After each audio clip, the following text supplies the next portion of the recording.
Assalamualaikum warahmatullahi wabarakatuh. Selamat pagi para pemirsa dimanapun Anda berada, para pendengar setia podcast Literasi Pagi Madrasah Aliyah Darun Najah. Alhamdulillah kali ini masih bersama saya, host podcast yang bisa dibilang wow ya, karena satu-satunya lelaki yang mengatur jalannya podcast pada kali ini. Nah, oke, kali ini kita kedatangan materi yang sangat luar biasa, narasumber yang sangat luar biasa. Alhamdulillah, ini namanya Mas Nugroho. Saya spill sedikit, nanti perkenalan biar beliau sendiri. Dan nanti kita akan bahas tentang bagaimana konsep dan juga memperingati Hari Pahlawan 2024. Kepada pemateri, silakan monggo perkenalan dulu. Pak, mohon izin. Assalamualaikum warahmatullahi wabarakatuh. Perkenalkan, nama saya Nugroho Agung Purwandani. Saya beralamatkan di RT 12 RW 2 Dusun Ngempulan, Desa Gamping, Kecamatan Suruh. Saya kuliah di Stit Sunan Giri Trenggalek. Sekarang saya melaksanakan praktek pengalaman lapangan di Madrasah Aliyah Darun Najah Klutan Trenggalek. Mungkin itu untuk perkenalan. Untuk ini PPL ini kira-kira berapa bulan? PPL-nya 1 bulan. 1 bulan. Kurang lebih 40 hari, Pak ya. Nanti berarti sekaligus apa itu skripsi di sini? Insya Allah, Pak. Insya Allah. Nanti kita bisa bertemu lagi di lain kesempatan. Pak, insya Allah. Jadi nanti podcast ini bisa berjalan dengan lancar dan juga nanti ada hari lain yang kita bisa dan juga pangestune, Pak. Nanti semoga saya bisa di sini dan memperlancar saya nanti sampai lulus. Siap, alhamdulillah, amin. Nah, pembahasan kita kali ini menarik, Mas. Jadi kaitannya dengan mungkin Hari Pahlawan 2024 yang mungkin temanya ini. Sebentar, tak browsing dulu. Nah, temanya kali ini adalah meneruskan semangat juang bangun negeri. Jadi kenapa kok ada tema seperti ini? Mungkin kita dasari dengan adanya tahun ini kita pergantian dengan presiden. Jadi mungkin beliau Pak Jokowi ke Pak Prabowo, mungkin ya ada beberapa mungkin semangat juang yang harus kita teruskan dari pahlawan dulu. Maksudnya walaupun beliau belum meninggal, tapi kita anggap sebagai pahlawan Indonesia yang ya membawa perubahan bagi warga Indonesia. Nah, dari itu mungkin apa yang disampaikan kaitan dengan Hari Pahlawan 2024? Terkait Hari Pahlawan, Pak ya, langsung ke pokok pembahasan terkait dengan konteks membangun negeri ya. Dari sini saya mengambil makna bahwa pahlawan itu adalah seseorang atau sosok tokoh yang mampu memberikan dampak perubahan dari suatu permasalahan memang yang belum bisa diselesaikan oleh kelompok maupun seseorang, tapi dia ketika masuk di situ akan memberikan dampak positif dan bisa dirasakan manfaatnya untuk masyarakat banyak. Saya mungkin untuk era sekarang saya bisa menyimpulkan seperti itu karena memang dengan minimnya peran aktif seorang tokoh itu kadang malah membuat masalah. Tetapi ketika ada satu tokoh yang datang untuk menyelesaikan masalah itu dan berhasil, itu saya anggap sebagai pahlawan yang memang patut diapresiasi. Itu adalah pahlawan. Jadi salah satu tokoh yang bisa membawa perubahan. Atau dalam bahasa Miss Uswahnya adalah agent of change. Itu. Nah, jadi itu kaitan dengan dari pahlawan. Lalu gini, Mas, saya tuh pernah mendengar bahwasanya ketika kita membahas tentang pahlawan, itu ada beberapa mungkin pahlawan revolusi baru atau mungkin pahlawan dari mungkin umat muslim. Lalu ini yang saya bingung adalah kenapa dulu itu ketika non muslim sama muslim itu bisa bersatu tek. Kalau sekarang biar. Bahkan mungkin sekarang ketika ada orang muslim dan non muslim bersatu, ya isogo ndak ada di omongan, dalam arti apa ya, ndak bisa menyatu. Tapi kalau dulu mungkin jauh ya, mungkin contoh tahun Imam Bonjol, agamanya apa Imam Bonjol? Islam. Sama dengan itu Patimura itu kan Kristen tapi klop. Tapi kalau sekarang, mohon maaf, mungkin saya dengan tangga saya agama Kristen saja enggak tahu nyopo. Itu gimana itu? Kalau menurut saya, Pak ya, kalau dulu menurut saya yang pernah saya baca itu memang ada komitmen khusus dari para mereka pahlawan yang memang ingin mempertahankan kemerdekaan Indonesia tanpa ada embel-embel yang pertama. Kalau berbandingan dari sekarang itu mesti ada unsur-unsur yang paling pengaruh adalah unsur politik. Menurut saya seperti itu, karena kalau dulu itu punya komitmen dan memang itu dilaksanakan sesuai dengan apa yang sudah direncanakan. Tetapi kalau sekarang karena dengan hal-hal yang mungkin berkaitan dengan kepentingan organisasi dan yang lain, itu memang ada masukan unsur politik akan memperpecah belah kan seperti itu. Ya. Jadi antara pemahaman si organisasi ini dan organisasi sebelahnya itu mungkin di situ ada pro dan kontranya seperti itu, Pak. Iya, Pak. Ya mungkin terkait itu menurut saya ya ada unsur-unsur politiknya seperti itu, Pak, yang membuat saat ini semuanya kurang menyatu seperti itu, Pak. Iya, Pak. Ya. Apalagi ya tidak menutup kemungkinan saat ini di Jawa Timur, mungkin di Trenggalek tahun ini adalah tahun politik. Yang ini saya juga termasuk promosi.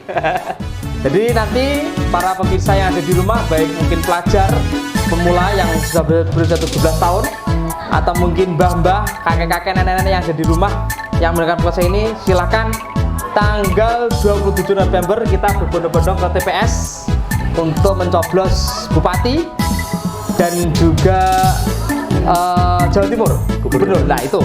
Nah kembali lagi ke pembahasan kita adalah terkait dengan Hari Pahlawan. Semangat juang dari salah satu tokoh, silakan yang patut kita tiru itu siapa? Misalkan salah satu tokoh pahlawan yang semangat juangnya sampai saat ini masih kita bisa tiru, atau mungkin kita bisa apa ya dalam kehidupan sehari-hari kita terapkan. Kalau saya, Pak ya, menurut saya sebagai saya tolak ukur adalah lebih ke siapa? Jenderal Sudirman. Jenderal Sudirman. Ya. Yang di Trenggalek ada petilasannya itu, tak? Nggih. Ya. Nah, itu gimana? Kalau saya itu gini, Pak, Jenderal Sudirman itu walaupun dengan kondisi apapun, tapi punya semangat untuk mencapai tujuannya, yaitu mempertahankan kemerdekaan seperti itu, Pak ya. Oh, nah, gitu. Kalau dari diri saya sendiri, berhubung saya juga sering sambatan, sering kerja bakti terkait hal apapun dari organisasi, di lingkungan dan sebagainya. Tetapi dengan itu saya ikhlas. Memang saya walaupun itu meneteskan peluh keringat dan sebagainya tanpa ada dukungan akomodasi dan sebagainya, tapi saya ikhlas untuk membuat apa yang sudah saya sagui, saya jadi tanggungan. Ya di tanggungan saya itu saya selesaikan. Itu yang saya rasakan, Pak ya. Dampak dari itu saya merasakan bahwa manfaatnya itu untuk diri saya itu memang sangat berperan aktif untuk masa depan seperti itu, Pak. Suatu contoh gini, saya mohon maaf ini sedikit curhat. Ya. Saya di Desa Gamping, terutama Desa Gamping itu sering diberi tugas oleh dari tokoh-tokoh yang ada di sana. Dan saya di situ walaupun tidak ada dukungan operasional apapun, tapi memang itu sudah dimandatkan kepada saya, di SK-kan walaupun tidak ada tertulisnya. Nah, tertulisnya itu saya memang berniatan untuk membuat perubahan, terutama itu agar masyarakat di khususnya desa saya itu bisa mengikuti era zaman sekarang seperti itu. Yang sekarang sudah terbukti, misal di lingkungan saya itu sudah terbangun sebuah tempat untuk berkumpul itu ya. Dan itu aula? Bukan aula, Pak. Di setiap RT itu ada semat poskamling, Pak. Oh, poskamling. Nah, di situ dari pelajar, dari orang yang baru datang dan mungkin masyarakat itu bisa berdiskusi di situ, dan itu difasilitasi desa dengan akses yang gratis memang. Dan itu mulai dari awal saya sudah sosialisasi kepada masyarakat bahwasanya kegunaannya untuk ini, dan sampai sekarang alhamdulillah sudah terlaksana seperti itu, Pak. Alhamdulillah. Ya, itu. Jadi Jenderal Sudirman ya? Ya, Pak. Ya, memang kalau saya pernah mendengar beliau itu memang pahlawan yang sangat gigih. Terutama kenapa kok harus kita teladani, karena kalau nggak salah asal dari Trenggalek, kalau nggak salah ya. Kalau masalah apa ya, itu saya kurang paham. Cuman melihat petilasannya itu ada. Ya. Di Bindo, terus di Surat pun juga ada, Pak. Terus di Panggul mana ya? Panggul ada ya? Oh, Panggul ada. Itu ada anak-anak pramuka itu. Ya. Itu. Terus kaitannya dengan meneruskan perjuangan dari pahlawan terdahulu. itu kalau kita sendiri karena beragama Islam, Nggih. tokoh Islam yang mungkin ulama terutama ya, ulama yang memperjuangkan Indonesia tentunya dengan nilai-nilai keislaman dan juga nilai-nilai kerohanian. Itu siapa kalau menurut Saya Kiai Haji Abdurrahman Wahid. Kiai Haji Abdurrahman Wahid. Ya. Gus Dur Jombang. Ya. Itu gimana? Gini, caranya? Kalau saya, kenapa dia adalah sosok yang memang saya kagumi dengan keterbatasan. Nggih, nyun sewu dengan Gus Dur seperti itu. Tapi dia mampu merubah apa ya itu undang-undang. Yang itu saya lupa undang-undang apa itu. Tapi itu sampai sekarang dilaksanakan. Membikin apa ya?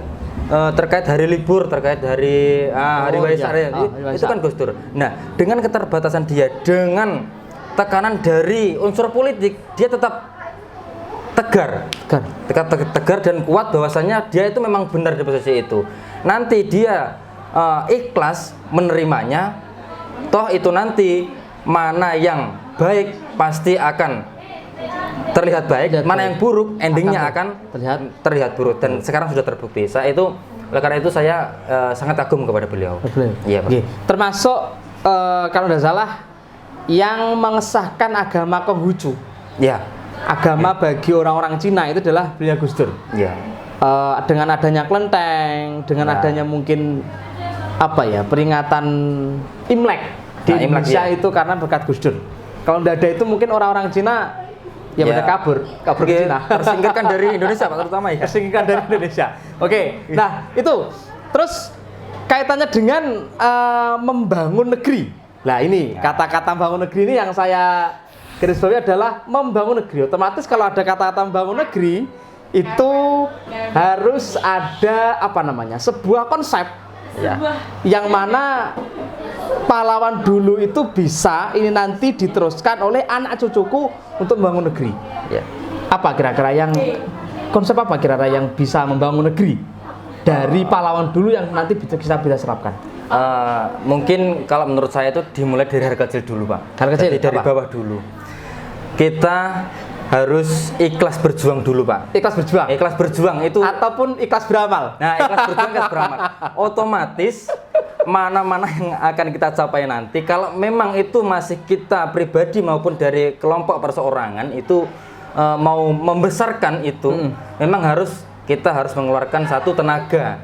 Kedua dari segi materi juga. Nah, itu mungkin kita menyadarkan diri dulu, membangun semangat untuk melaksanakan hal itu mulai dari yang terbawah. Otomatis nanti ketika itu kita komitmen untuk membesarkan suatu organisasi maupun apa yang kita inginkan agar tercapai, otomatis nanti kita juga akan bisa naik terus dengan bantuan anggota-anggota yang lain yang berkompeten di situ. Nah, sekaligus kaderisasi bahwasanya untuk membangun sebuah cita-cita itu memang perlu perjuangan.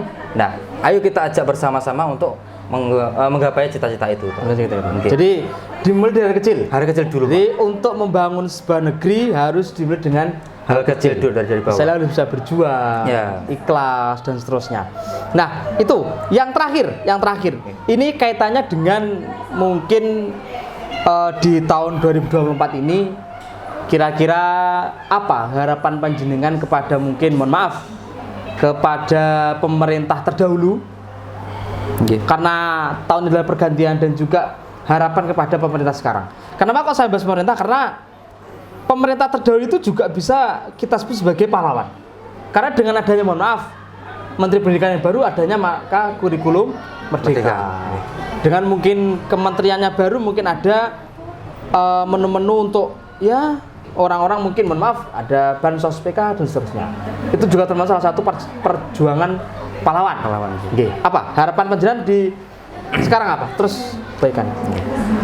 Untuk sekarang menurut saya ya tetap harus dievaluasi dari segi pemerintahan, Pak, karena juga memang keputusan-keputusan yang sudah disahkan dalam undang-undang itu kalau kita bantah itu sulit. Betul. Jadi dari unsur wakil rakyat itu memang harus tegas, jangan cuma mengikuti alurnya pemerintah. Terkadang gini, Pak, dari pemimpin yang sekarang, mohon maaf, mungkin yang memimpin daerah ini sekarang. Ya. Nah, mungkin itu kan ada kaitannya dengan karena negara kita demokrasi, gitu, ada kaitannya dengan wakil rakyat di sini. Otomatis nanti ada ada kerjasama tertentu. Nah, itu kan tidak mementingkan rakyat. Harapan saya dengan dipilihnya DPR itu yang bisa membantah apapun keputusan pemerintahan, itu nanti mohon harapannya yang terpilih itu adalah memang yang amanah untuk rakyatnya. Sehingga apa hak-hak yang memang harus diterima oleh rakyat itu diterima dengan sesuai dengan peraturan yang ada sampai ke tangan rakyat tersebut. Walaupun dari fasilitas pemerintahan, fasilitas yang apapun, baik bantuan secara tunai maupun barang itu nanti akan tersalurkan kepada masyarakat. Yang paling terakhir, kuotes kaitannya dengan Hari Pahlawan tahun 2024 ini. Pahlawan merupakan momentum di mana kita harus mengenang jasa para pahlawan kita yang telah berjuang mendahulu kita demi memperjuangkan kemerdekaan dan mensejahterakan kehidupan bangsa. Nah, itu. Jadi momentum untuk memperjuangkan kehidupan bangsa. Ya. Terus terakhir kesimpulannya apa? Yang kita bahas hari ini. Kesimpulannya adalah bahwa semangat para pahlawan wajib kita tiru untuk bagaimana kita belajar lebih baik demi apa yang kita cita-citakan nanti bisa tercapai di kemudian hari, walaupun kita sekarang masih berjuang dan mungkin masih masih perlu banyak pembelajaran, tapi kita harus tetap semangat seperti apa yang sudah dikerjakan, apa yang sudah dilakukan oleh para pahlawan kita. Yang patut kita tiru adalah semangat juang untuk menggapai sebuah tujuan yang akan kita cita-citakan. Itu. Jadi kesimpulannya adalah semangat juang. Kalau saya bisa menambahkan adalah kita momentum pahlawan ini harus bisa meneladani sifat-sifatnya, harus bisa meneladani semua perilakunya, yang baik kita ambil, yang buruk kita tinggalkan. Oke, terima kasih. Sekian podcast pada pagi hari ini dengan pemateri yang sangat luar biasa. Untuk itu, akhir kata, wassalamualaikum warahmatullahi wabarakatuh. Waalaikumsalam. Sampai jumpa di podcast selanjutnya.